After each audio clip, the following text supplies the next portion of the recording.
রেশমি রানা মজুমদার। আমি ব্যাংকে চাকরি করি, তারপরে থাকি। আপনার সঙ্গেও আমার আলাপ ব্যাংকেই, আমার সহকর্মী। তো ভাস্করদা যে অক্সিজেন পাওয়া, এটা আমি এখানে জানতে পারলাম। ভাস্করদা গঙ্গা জল দিয়ে একটি ওষুধ তৈরি করেন, সেই ওষুধ আমি ব্যবহার করছি 1 মাস ধরে। তো আমি একটা ভালোই দেখতে পেয়েছি, ধীরে ধীরে ভালো ফল পেয়েছি। আগে যেরকম ছিলাম তার থেকে এখনটা ভালো আছি, ব্যবহার করছি, আগামী দিনেও করবো। তো দেখা যাক এটা কী হয়। হাসপাতালের কথা অনুযায়ী যেমন তিনি বলেন যে সামান্য জল, আমাদের চোখে কত রকম জলই না পড়ে, আমার মনে হয় এইরকম জল আপনি ব্যবহার করে দিতে পারেন। তো চোখে নানা রকম জল ব্যবহার করি, চোখ ধোয়ার জন্যও করি, স্নান করার জন্যও করি, বিভিন্ন কারণে করে। তো এটা তো কোনো ক্ষতি নেই, খারাপ নয়, ব্যবহার করে দেখুন। না তো তোমার অসুবিধা কি ছিল আর সুবিধাটা কি কি হচ্ছে সেটা যদি একটু খুলে বলো। আমার একটা অসুবিধা হচ্ছিল, আমার শরীরে মানে বিভিন্ন রকমের অসুবিধা হচ্ছিল, মাথা ব্যথা হচ্ছিল, ঠিক করে ঘুম আসতো না। এছাড়াও মানে এটা মানে ধরা যে একটা থেকে একটা লেগে থাকে, তেমন শরীর খারাপ হলে মনও খারাপ থাকে, এই একটা হচ্ছিল। তো ওষুধ ব্যবহারের পর থেকে আমি দেখেছি আমার ঘুমটা খুব ভালো হচ্ছে, ঘুম একদম ঝরঝরে ঘুম হচ্ছে, মানে একটানা ঘুম গভীর ঘুম হয়েছে। তো ঘুম স্বাভাবিক হয়েছে, ঘুম ঠিক হলে আমার শরীরে অন্যান্য অনেক রকম রোগ ঠিক হয়ে যায়, সেজন্য আমার অন্যান্য রোগও ঠিক হচ্ছে, মাথা ব্যথা কমেছে একটু, কিন্তু এখনো রয়েছে, কিন্তু ওষুধ ব্যবহার করছি, কমে যাবে। এবার এর বিজ্ঞানটা তোমাকে জানতে হবে। বিজ্ঞানটা হচ্ছে গঙ্গার জলের ভিতর সমস্ত মিনারেল আছে, sodium, potassium, magnesium, phosphorus, iodine, এই সমস্তগুলো একদম মানে সমতা অবস্থায়, ইকুইলিব্রিয়াম অবস্থায় আছে ওইটা। এবার তুমি যে কোনো একটা আই ড্রপ বাজার থেকে কিনে দেখো কম্পোজিশনের ভিতর কী কী আছে, দেখো ওইখানে যা যা কম্পোজিশন আছে সমস্ত কম্পোজিশন, ওরা তো আর্টিফিশিয়ালভাবে ওটা কম্পোজ করছে, আর এটা ন্যাচারালভাবে, মানে গঙ্গার জলের ন্যাচারালের মধ্যে আবার সুপার ন্যাচারাল হয়ে যাচ্ছে আমাদের পশ্চিমবাংলায় এসে। মানে পাহাড় থেকে যেটা আসছে সেটা তো ভাটার জলে আসছে, পাহাড়ের খনিজগুলো নিয়ে। এবার সমুদ্রে থেকে যে জোয়ার আসছে সেখান থেকে আবার সমুদ্রের খনিজ চলে আসছে। এবার দুটোকে মিক্সিংটা আমরা পাচ্ছি। আমাদের কলকাতার মানুষরা সবথেকে সৌভাগ্যবান এই কারণে যে আমরা জোয়ার এবং ভাটা দুটো জলের মিশ্রণটা আমরা পেয়ে যাচ্ছি। এটা কিন্তু উত্তর ভারতের লোকেরা পাচ্ছে না, ওরা শুধু পাহাড়ের খনিজটাই পাচ্ছে, ওরা সমুদ্রের খনিজটা ওরা পাচ্ছে না। এটা আমাদের কাছে একটা বড় পাওনা। এবার আমি যেটা আবিষ্কার করেছি, এটা চোখের মাধ্যমে দেওয়ার জন্য আমাদের কি হচ্ছে, আমাদের টোটালি ব্রেনের নার্ভাস সিস্টেমে গিয়ে কাজ করছে। এবার এই যে তুমি আমরা যারা ব্যাংকে চাকরি করি, বিশেষ করে ব্যাংক এবং আইটি সেক্টর, এদের সমস্যা হচ্ছে কি, এরা সারাদিন কম্পিউটার, মোবাইল, ল্যাপটপ নিয়ে এদের কাজ। এই কম্পিউটার, মোবাইল, ল্যাপটপ থেকে একটা রে বেরোয়, বুঝতে পারছো? সেই রেটা করছে কি আমাদের নার্ভাস সিস্টেমকে দুর্বল করে দিচ্ছে। এবার তুমি সেটা জানো আর না জানো, তুমি কিন্তু অ্যাটাক হচ্ছই। এবার দেখবা যখন আমরা প্রথম কম্পিউটার চালিয়েছিলাম 2000-এর সমসাময়িক, সেই সময় আমাদের কম্পিউটারের সামনে একটা লাগানো থাকতো, একটা গার্ড লাগানো থাকতো, কিন্তু এখন আর সেটার কোনো প্রয়োজন মানে এখন সেই ভয় কেটে গেছে। মানুষকে তো মানুষকে খাওয়ানো হয়ে গেছে, মানুষ তো কম্পিউটার খেয়ে ফেলেছে, ফলে সেই গার্ডের এখন আর প্রয়োজন নাই।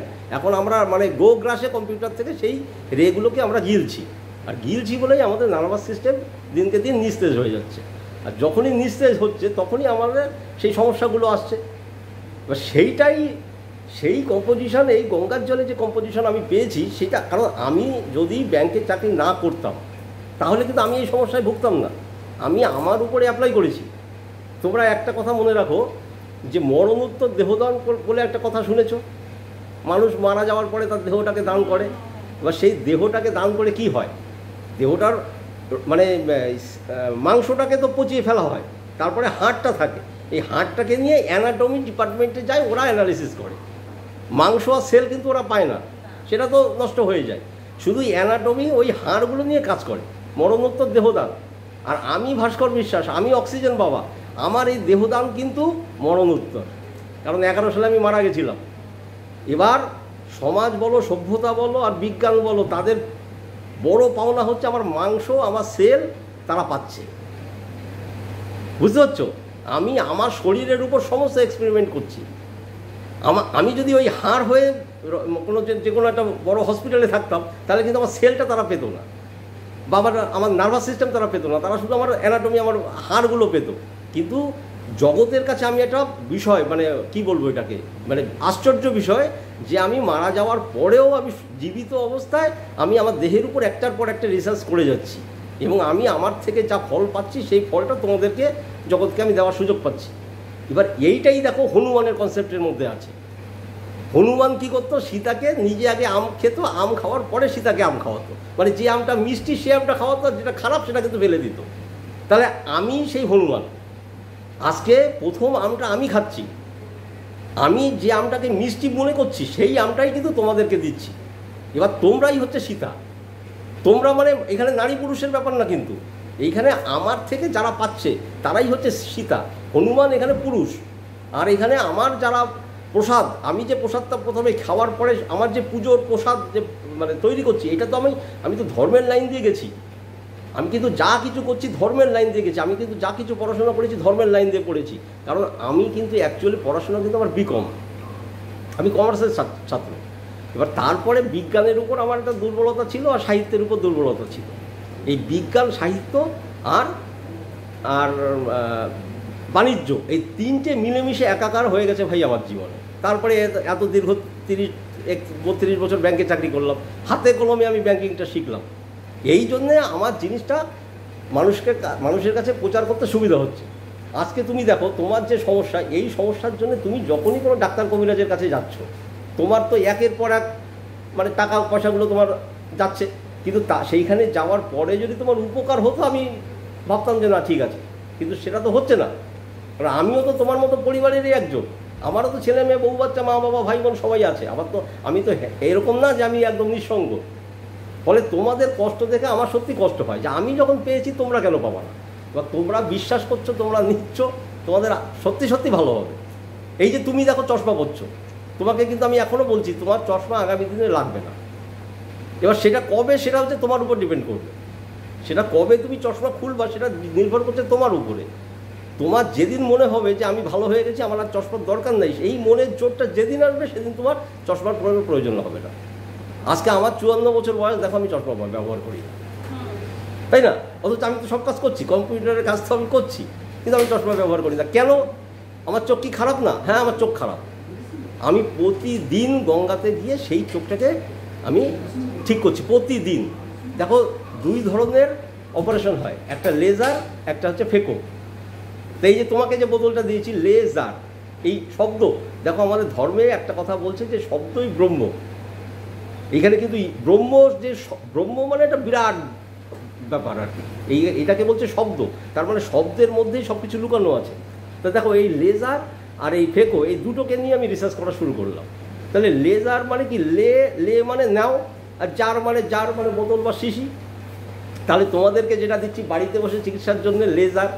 আর দেখো ফেকোকে আমরা বাঙালরা যারা, তারা ফিক্কা মারো মানে ছুঁড়ে মারো। তাহলে জলটাকে আমি 5টা আঙুল, 5-10টা আঙুলকে আমি ফাঁকা করলাম।